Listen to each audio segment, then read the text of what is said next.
We are back at Infowars.com. California Dreamin' today. That is, if you're a Ron Paul supporter, still celebrating his 44% victory in the California straw poll over the weekend. On the line with us now is Lew Rockwell, editor of LewRockwell.com, one of the best alternative news sites anywhere on the web, boiling everything down. And are you there with us now, Lew? I sure am, Aaron. Thanks for having me on. Yeah, thanks very much for joining us. So out of the gates, what is your response to Ron Paul's significant straw poll victory over the weekend, other progress he's been making, and where the campaign is headed? Well, I thought you have a very good article up today on your webpage about how Texas just very conveniently canceled its straw poll because they said there was no interest in it. But, of course, as you point out, it was to prevent Perry from being embarrassed by having Ron smack him over the head in the state of which he's governor. And I think that's typical of what's happening with Ron. Of course, the establishment wants to hide things. This is a terrible thing to admit, but I look at Politico every day, the Politico site, which is a very regime, of course, establishment site. And I was just interested this week in when would they report Ron's amazing victory in the California straw poll. And again, this is a victory, among people who were all officials. These were not students or whatever. And he smashed the other candidate, Perry, Romney, Bachmann, they brought in Bachmann as the keynoter, and they were very, very cold and standoffish to Ron. None of the officials, with the exception of one, went to any of his receptions, or they of course, didn't want him there, and yet he won overwhelmingly. So I was interested in when would Politico, which is the key D.C. political site, when would they report it? It wasn't reported on Saturday, wasn't reported on Sunday. Last night, I noticed that under an article that said something like why California is going to be electorally insignificant because it's the date of the primary or whatever. There was a little tiny sub-hit, a micro sub-hit under there about Ron winning the California primary. On this same page, they still had a major headline about Santorum having won the Pennsylvania straw poll, his home state, of course, a week ago. So they still had that up a week later, and they just put, so that's typical. But, I think it hurts them. It doesn't hurt Ron, because all his people know, first of all, nobody who's a Ron Paul supporter is going to Politico to find out what's going on. We just want to see maybe what the establishment is saying, but we're typically not looking for news. But I think the whole blackout of Ron, all that stuff rebounded on them. It hurt them because, of course, no regular American trusts the mainstream media. I don't care what your political orientation is, or even if you don't have a political orientation. We all have just an instinctual dislike of the networks, the three government networks that were set up, after World War II, and the rest of the mainstream media. We know that they're a bunch of liars and stenographers for the government. So the fact that they don't like Ron Paul is actually a good thing, because it just stimulates his followers, stimulates his donors. He just raised another $1 million this weekend from regular Americans' average donation of about $56, and that's the way his fundraising goes. He's regular people support it. It's not the Warren Buffetts of the world. In fact, they of course want to do anything they can to prevent Ron Paul from doing well. But he is doing well. He's doing, he keeps moving up in the polls, and I always think, even though I'm fascinated by the polls, I always like to put in my political blog on LewRockwell.com. I always like to report what the polls say, but I'm also aware that you can't really trust the polls. And one thing that always sticks in my head is that in the run-up to World War II, well, we now know that both Gallup and the other major polls cooperated with the Roosevelt administration to fake their results, so that it seemed like gradually, over time, more and more Americans were forgetting into World War II. In fact, that was a lie.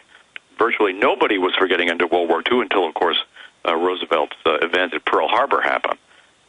So sometimes pollsters in cahoots with the government lie. So is that happening now? I don't know, but it's always sort of niggling in the back of my head. But even among these polls, Ron is doing better and better. Of course, they keep trying to say he's not top tier, and Bachmann and Huntsman are top tier. Bachmann, who's way below Ron, maybe getting half his support, according to these polls. And Huntsman, of course, who barely, registers a pulse on these polls, just because he's the son of a billionaire and he's a establishment guy, he's considered top tier. But they can't, all that kind of description of calling Ron not in the top tier just outrages his supporters, makes them want to work harder, and doesn't have any effect against him. So it's quite extraordinary. He comes in, of course, third even in these polls, the national and state level polls. Quite exciting to see. It's like all the work he did 4 years ago, and of course all the work he's been doing for decades in speaking out against the banksters and big government and the wars and all the rest of the depredations that Washington, D.C. visits on us. He's built up a huge amount of credibility. I don't think there's ever been anybody in American politics like Ron Paul, maybe politics anywhere like Ron Paul. So he has this huge credibility. He's sort of the opposite of the MSM or any other politician. People actually believe him. They actually believe he speaks the truth, and of course he does speak the truth. He always speaks his mind, and everybody loves that. So it's he predicted all of this economic stuff coming down, even to the point where it would bolster his own popularity in 2012 race. And now we see the Federal Reserve emerging as a serious issue. They asked about it at the CNN debates. Some of the candidates said, yeah, they would audit it, but they kind of wouldn't even consider reforming the system itself. Meanwhile, the beast is totally unleashed. It's consuming Europe through the bailout process and all the rest of it. There's no sign of stopping. How significant is it that the Federal Reserve has become a well-known term to the American public and that it's becoming a campaign issue? Aaron, astounding. I've been interested in the Fed for a very long time. I can remember writing and talking about it in the 1960s. And I can tell you, nobody was interested. Economists were interested. Nobody else was interested. Their eyes would glaze over. Ron Paul, building on the great Austrian economists, Mises and Rothbard, Senholz, Hayek, and so forth, has made this a popular issue. And of course, as Rothbard always liked to point out, it's not enough to explain economic error. You also have to show that they're ripping you off. So that's what Ron Paul has done with the Fed. He's made Americans understand this is not just a mistake some institution in Washington is making. They are ripping off the average person, not only here but around the world, for the benefit of the big banks. Everything that's happening in Europe, and of course now it's open that the Fed is going to bail out the European banks and the European governments, which are in hock to the banks. Everything happening in Europe has to do with the banks, just like it does here. We all live in a bankocracy. So Ron Paul has made that an issue, and of course, once people begin to understand that this is morally no different from a counterfeiting operation, only far more damaging than a local counterfeiting operation, realize that this is really a criminal enterprise set up by the big banks back in 1910.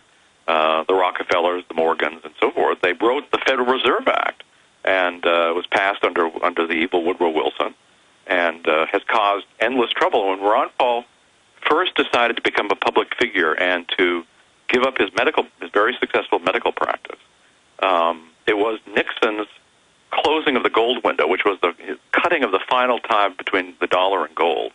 Since that time, the Federal Reserve has been 100% a discretionary institution. They just print as much money as they want. There's no limit on them. And as Ron said right then, he said, this is going to make sure that average Americans are not going to see, their standard of living is going to be harmed for the benefit of the big interests. And, of course, that's exactly what happened. In fact, really the average American family has not seen an increase in its standard of living since Nixon did that. Yes, we have wonderful gadgets. We have the Internet, we have our computers and iPads and all the iPods. I love all that stuff myself. But the average family's standard of living has not improved. I don't care what the government statistics are in terms of what you actually have after taxes in the current dollars to spend on your family, to put away for savings or whatever else. It's no different than it was in the early 1970s. That is a criminal act, and of course it's an act of theft. This is not just a mistake. It's a theft, a gigantic theft, the biggest theft in the history of the world, as a matter of fact, engineered by the Federal Reserve for the big banks and for the government and for the other big government contractors, also the military-industrial complex, the medical-industrial complex, big pharma, and so forth. All these people, of course, are all on the gravy train. They're all feeding at the trough. While the average guy is being strangled and forced to give up his few bucks to feed to these people. So Ron Paul has made this a tremendous issue, and I'll never forget more than 4 years ago when he spoke at the University of Michigan after the Michigan debate when he said what was coming economically, that we were entering a very serious recession. Indeed, had already entered it. All the other Republican candidates, McCain and all the rest of these creeps, said, "Well, that's ridiculous," Huckabee and so forth. "That's ridiculous. Bush is great. The economy is great.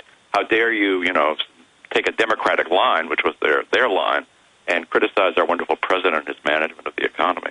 So after this, Ron went to the University of Michigan, a very liberal campus, and he spoke to 4,000 students, came out into the quad to hear him. And very unusual for college students to come out and hear somebody.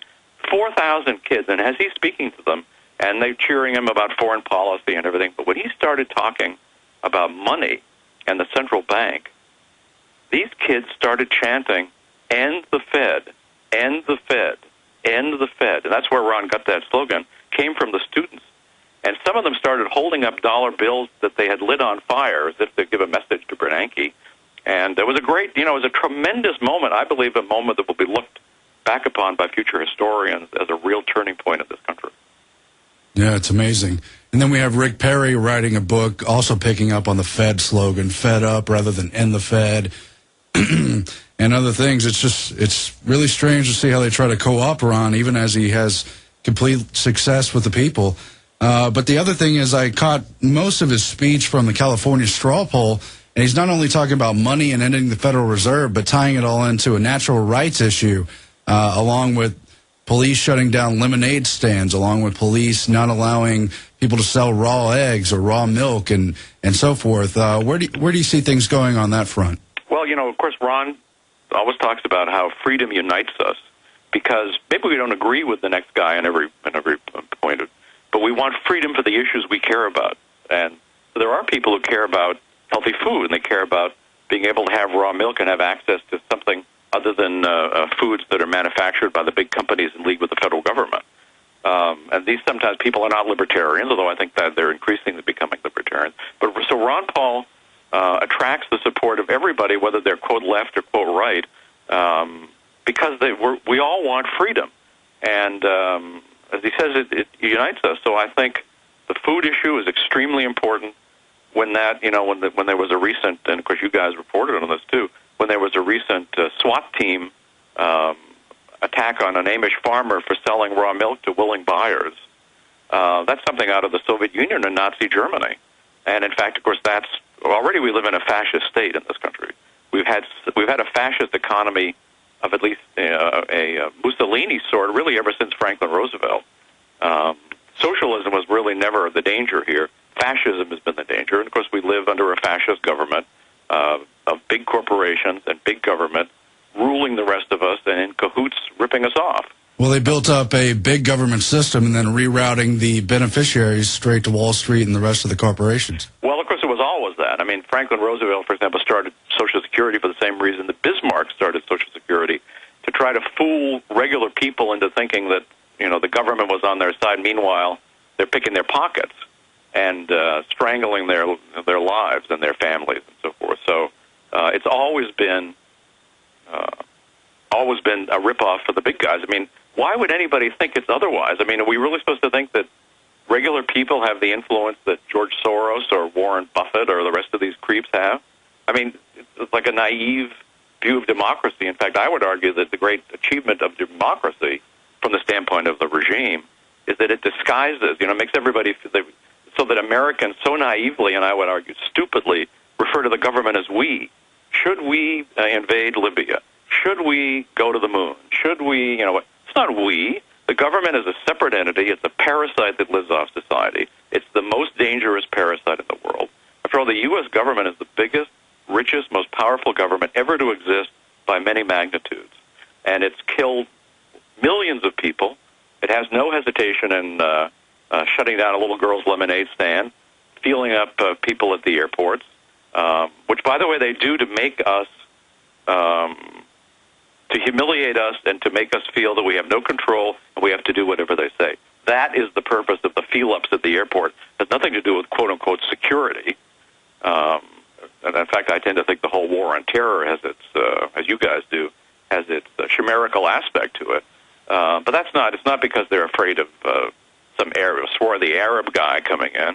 It's to oppress, control, humiliate us, And even taking off your shoes is an old technique from the CIA interrogation manual. It humiliates somebody to take your shoes off, to be in your bare feet.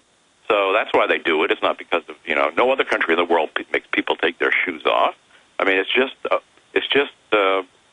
it's our enemy, the state. At Washington, D.C., forget bin Laden or all the rest of these guys.